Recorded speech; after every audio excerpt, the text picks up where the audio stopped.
Passons à présent à la rubrique l'invité de la CAN des entreprises sur Business 24. C'est dans un instant.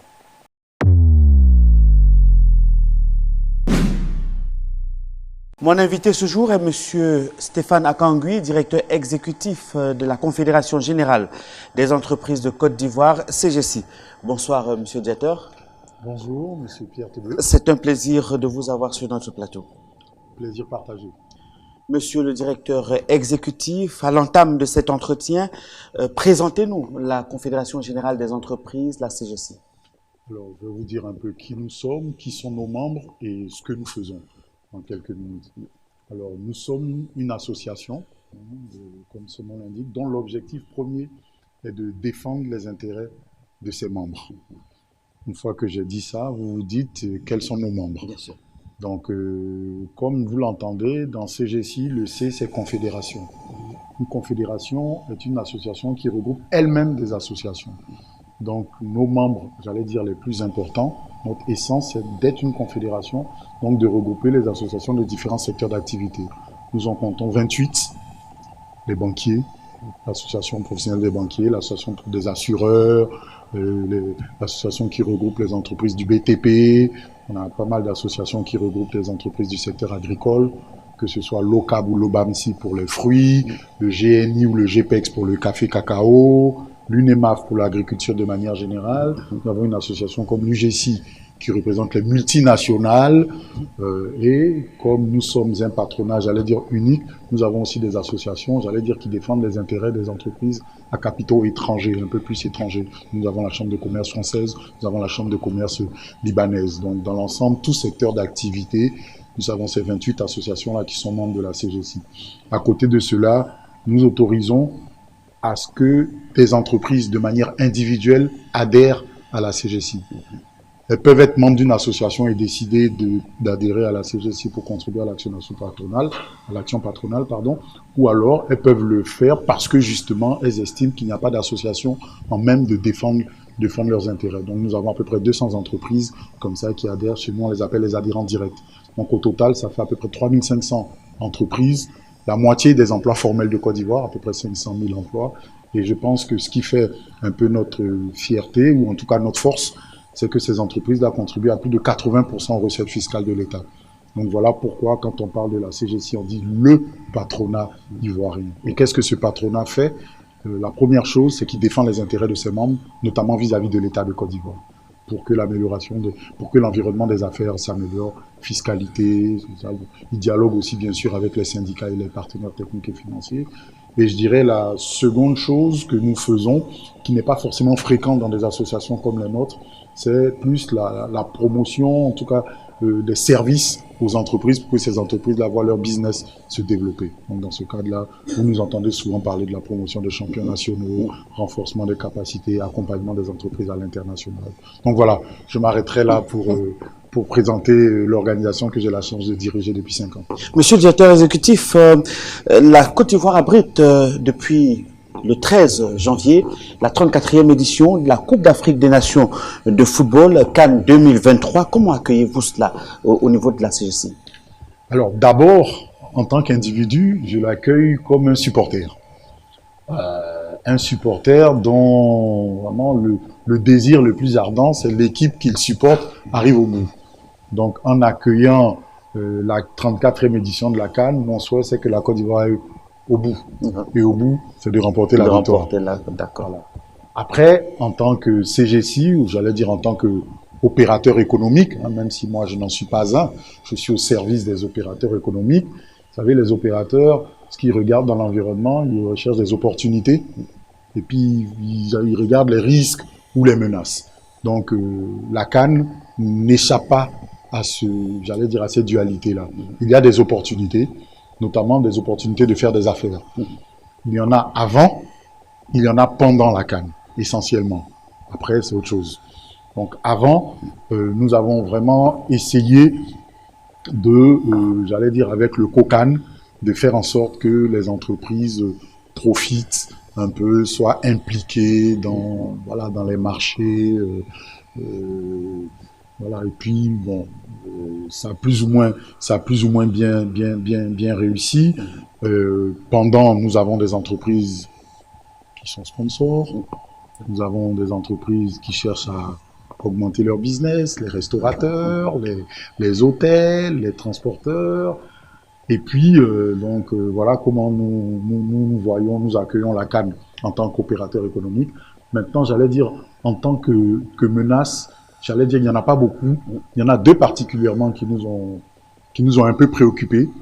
La première, c'est le plan de circulation de la ville d'Abidjan. Ouais. On a vu avant la CAN, lors d'un match amical, comment c'était difficile de circuler. Nous sommes au plateau, notamment, donc nous nous sommes dit, est-ce que tous ceux qui travaillent au plateau pourront, pendant la CAN, travailler? Parce que c'est vrai qu'on supporte la Côte d'Ivoire, mais nous sommes le poumon de l'économie, on ne peut pas s'arrêter de travailler pendant un mois. Donc ça nous a préoccupé un peu, le plan de circulation, notamment de la ville d'Abidjan, lorsqu'il y a des matchs au stade Félix ou Houphouët-Boigny, hein, c'est là le plus grand risque. Et la deuxième préoccupation, c'est un peu lié à la première, c'était les horaires de travail. Donc nous avons essayé de voir avec l'État et la COCAN ici, il y allait avoir des horaires de travail harmonisés. Ça n'a pas été le cas, donc il a fallu nous-mêmes discuter avec nos membres et chacun s'est organisé, soit pour que son personnel puisse aller voir les matchs, soit pour qu'on puisse continuer à servir les citoyens de la meilleure manière possible. Le président de la République, son Excellence Alassane Ouattara, a invité le secteur privé à s'impliquer, à prendre sa part dans la réussite de la compétition. Comment les entreprises membres de la CECI s'impliquent dans cette compétition? D'accord. Donc, il y a les entreprises membres de la CGCI qui s'impliquent dans cette compétition et il y a la CGCI elle-même. En ce qui concerne les entreprises, je le disais tantôt, avant même le début de la CAN, avec la COCAN notamment, on a créé un concept que l'on appelait COCAN Business Club. L'idée de ce COCAN Business Club, c'était de fédérer les entreprises en fonction des différents marchés qui pourraient être attribués à des entreprises ivoiriennes ou internationales. Je dois le dire qu'il y a eu de l'engouement au début et il faut avouer qu'après, l'engouement n'a pas été à la hauteur de nos espérances. Entre ce que le COCAN peut attribuer comme marché et ce que la CAF, ce qui est prérogative de la CAF, on ne s'est pas très bien retrouvé. Donc il y a beaucoup d'espoir. J'en parlerai d'un, mais je reviendrai dessus, notamment sur la billetterie, parce que c'est à l'heure du jour. Donc il y avait beaucoup d'espoir et je dois dire que nous avons poussé pour que certains membres de la CGCI puissent avoir droit au chapitre et pourquoi pas fournir les billets électroniques. Donc ça c'était avant. Ensuite, pendant, comme je dis, on a des membres de la CGCI qui sont sponsors. Donc je ne vais pas les citer ici pour ne pas faire la publicité des uns et des autres. Mais il vous suffit de regarder les panneaux du COCAN, vous pouvez voir les sponsors et vous saurez que dans ces sponsors-là, il y a des membres. Donc on a poussé nos membres, en tout cas on a invité nos membres à être sponsors. Ça me permet de dire quelque chose que les gens ne savent pas bien sur la CGCI, parce que c'est vrai que de l'extérieur, comme nous représentons le secteur privé, on est fortement sollicité pour faire du sponsoring. Et c'est quelque chose qu'une association comme la nôtre ne fait pas. On ne fait pas de sponsoring parce que nous n'avons rien à vendre. Et à chaque fois que nous faisons du sponsoring, nous prenons la place d'un de nos membres qui, lui, peut avoir quelque chose à vendre. Donc vraiment, on évite de faire du sponsoring, on pousse nos membres à le faire pour que eux, leur business se développe. Nous, quand on est satisfait, c'est que l'environnement des affaires s'est amélioré. On n'a rien à vendre. Donc voilà, donc on a poussé nos membres à faire du sponsoring. On a poussé nos membres qui sont, j'allais dire, dans des secteurs d'activité où le niveau de consommation va augmenter pendant la CAN, à se rénover. On a essayé de donner plus de crédit aux hôtels pour se ravaler. On a essayé d'aider certains restaurateurs à effectivement se mettre à niveau. Et ensuite, on a aussi des personnes qui ne sont pas nos membres, et c'est de cela dont je voulais parler, qui sont peut-être un peu des fioles aussi. On a essayé de faire en sorte qu'ils profitent vraiment des marchés de la CAN, que ce soit le transport, le recyclage des déchets, parce qu'on sait, je veux dire, aux abords des stades, après, il y aura beaucoup de déchets qu'il faut ramasser. Donc ça, c'est ce qu'on a fait avec nos membres et les entreprises. Maintenant, je le disais, la CGC elle-même s'est impliquée pour contribuer à la CAN. Nous l'avons fait de plusieurs manières. L'État de Côte d'Ivoire, à travers le COCAN, est venu nous voir pour nous sensibiliser de sorte que la CAN soit vraiment un événement très populaire. Et un événement populaire, ça veut dire tous les matchs remplis. Et donc, le COCAN a fait une offre qu'ils appellent de mécénat, qui permet à une organisation de payer des tickets, mais pas forcément pour ses agents elles-mêmes, pas seulement pour elles-mêmes, mais pour que, j'allais dire, le citoyen lambda puisse participer au match. Bien sûr, la volonté du COCAN est de faire en sorte que les billets que la CGC achète soient surtout pour ce qu'ils appellent les matchs à risque. Ils n'ont pas souhaité forcément qu'on achète des billets pour les matchs de la Côte d'Ivoire parce que c'était des matchs qui étaient censés déjà supposés être remplis. Mais voilà, donc ils identifient comme ça. Donc nous avons fait une offre. Le conseil d'administration de la CGC m'a délégué un budget pour cela. Je l'ai pas encore mis à la disposition du COCAN parce que c'est à eux de revenir vers moi pour me dire quels sont les matchs à risque pour que je décaisse et je permette à des populations, un peu comme le maire de Boaké a fait hier, où il a permis à la population d'assister au stade. Donc ça, c'est la première offre que nous avons, première contribution. La deuxième contribution, c'est que nous sommes un patronat et nous avons des collègues patronats. Donc parmi les 24 pays qui participent à la CAN, nous avons constaté que 15 de ces pays ont des patronats avec lesquels nous sommes très amis. Partenaires. Voilà, nous sommes très amis. Donc, bien sûr, sans rien vous cacher, il y a les 15 pays de la CEDEAO. Voilà. Donc, et il y a des poules où les 4 pays sont de la CEDEAO. Donc, nous avons identifié ces 15 pays-là. Nous nous sommes rapprochés du COCAN pour faciliter la participation de ces pays-là. Essayer de leur fournir des billets, prendre des dispositions quand les présidents de patronat arrivent pour les accueillir. Malheureusement, la difficulté des billets a fait que, voilà, si vous n'avez pas de billets, vous évitez d'inviter quelqu'un. Donc, cette contribution-là n'a pas aussi bien marché que nous le souhaitons. Mais lorsque ces patronats-là arrivent, ils se signalent et nous mettons tout à leur disposition pour qu'ils participent. C'est le cas notamment de la RDC, le président de la RDC qui est là et qui va aller à San Pedro soutenir, qui était là à l'ouverture et qui va aller à San Pedro soutenir son équipe dans quelques jours. Donc ça, c'est la deuxième contribution. La troisième contribution, bien sûr, toujours dans cet esprit de fête, le COCAN a décidé de mettre des fan zones. Donc vous le savez, il y en a 6. Il y a 6 fan zones officielles sur toute l'étendue du territoire, mais ils ont accepté que certaines organisations, certaines entreprises construisent des villages aquabas. C'est un peu des fan zones, mais c'est pas officiel. Donc on appelle des villages aquabas. Donc la CGC s'est engagée à créer un village aquabas. Et nous l'avons fait avec la mairie d'Assini. Et donc, nous avons fait un village à Aswende. Voilà. De temps en temps, on va aller là-bas et puis communier un peu avec les populations d'Aswende. La quatrième chose que nous avons fait, bien sûr, c'est les tickets pour nous-mêmes, pour mes administrateurs. J'ai 32 administrateurs, je faisais une commission. Donc, acheter un certain nombre de billets. Et puis, la dernière chose, bien sûr, des billets aussi pour le personnel de la CGC, pour leur permettre de voir le match. Et puis, la dernière chose que nous avons faite, c'est que le président de la CGC a acheté un certain nombre de maillots que nous avons distribués. Donc, ce qui fait que nous avons contribué au COCAN, à la CAF et à la FIF.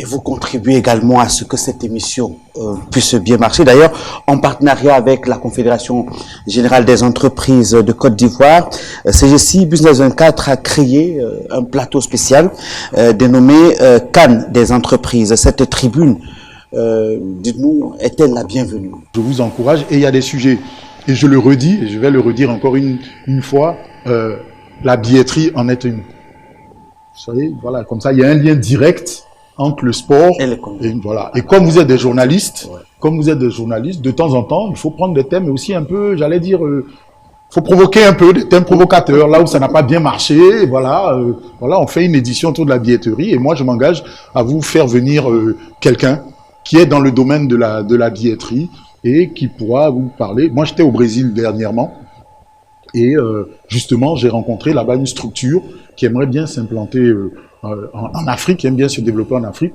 et qui fournit tous les billets, enfin 80 ou 70% des billets pour le match du Brésil. On sait que le Brésil est le pays de football par excellence. Donc dès que j'étais là-bas, j'ai appelé mon membre et puis je lui ai dit, je les ai mis en contact et tout. Donc il y a des solutions. Il y a des solutions, certaines qui marchent, certaines qui marchent pas. Donc voilà, je pense que ça peut intéresser. Vous pouvez inviter les sponsors pour leur demander qu'est-ce qui les a motivés à sponsoriser la CAN, quelles sont les retombées qu'ils attendent. Vous pouvez inviter ceux que j'ai dit, là, ceux qui profitent, les hôtels, ils ont fait, les compagnies de transport, Air Côte d'Ivoire, parce que tout votre business c'est à augmenter pendant la CAN ou pas, la RTI, la publicité, enfin les agences de publicité. Donc voilà, je pense que autour de tous ces acteurs-là du secteur privé, et puis ne pas avoir des sujets, donc voilà, donc je pense que pour moi, la réussite, c'est les thèmes et puis les invités. Et pour vous rassurer, dans cette même émission, nous avons parlé des difficultés pour les Abidjanais et autres supporters du moins à circuler normalement les jours du match. Hein. C'est d'ailleurs ce que vous parliez tout à l'heure.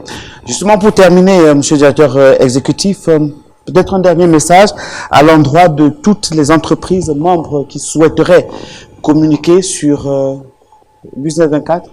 Nous avons un accord qui fait que Business 24 couvre l'ensemble de nos activités. Et je dois dire que des activités comme par exemple la CGC Academy, comme les activités sont rediffusées régulièrement, fait que ça nous donne une audience en dehors de la Côte d'Ivoire. Et ça, je dois dire que j'en suis très satisfait. Après, ça fouette aussi un peu les égos personnels quand vous allez à Dakar et puis quelqu'un vous dit je vous ai vu à la télé. Alors, je dis toujours c'est pas moi, c'est mon sosie ou la belle famille qui est en France dit qu'on nous suit et tout ça. Donc du coup cette audience que Business 24 permet d'avoir à l'extérieur du pays est un appel, j'allais dire à mes membres, notamment ceux qui sont à la recherche d'un développement international, de se rapprocher de vous et d'avoir des contrats avec vous pour que vous couvriez aussi leurs activités ponctuellement ou régulièrement. Je pense que pour la participation à la CAN des entreprises, j'en ai suffisamment parlé. J'invite en tout cas tous les membres, ceux qui sont sponsors ou ceux qui souhaitent voir leur chiffre d'affaires croître pendant la CAN, d'utiliser cette tribune-là pour venir communiquer, se faire un peu plus connaître, se faire connaître leurs produits. Monsieur Stéphane Akangui, merci d'avoir accepté notre invitation. Et puis, on souhaiterait vous avoir avant la fin de la CAN, que vous repassiez sur ce même plateau. Comme je l'ai dit, ce sera avec plaisir. Trouver le thème, trouver le thème, et puis bon, alors je reviendrai un peu vers la fin pour faire un petit bilan, voilà, juste un peu avant la finale, avant que la Côte d'Ivoire ne gagne. Mon invité donc ce soir était monsieur Stéphane Akangui, directeur exécutif de la Confédération Générale des Entreprises de Côte d'Ivoire, CGC.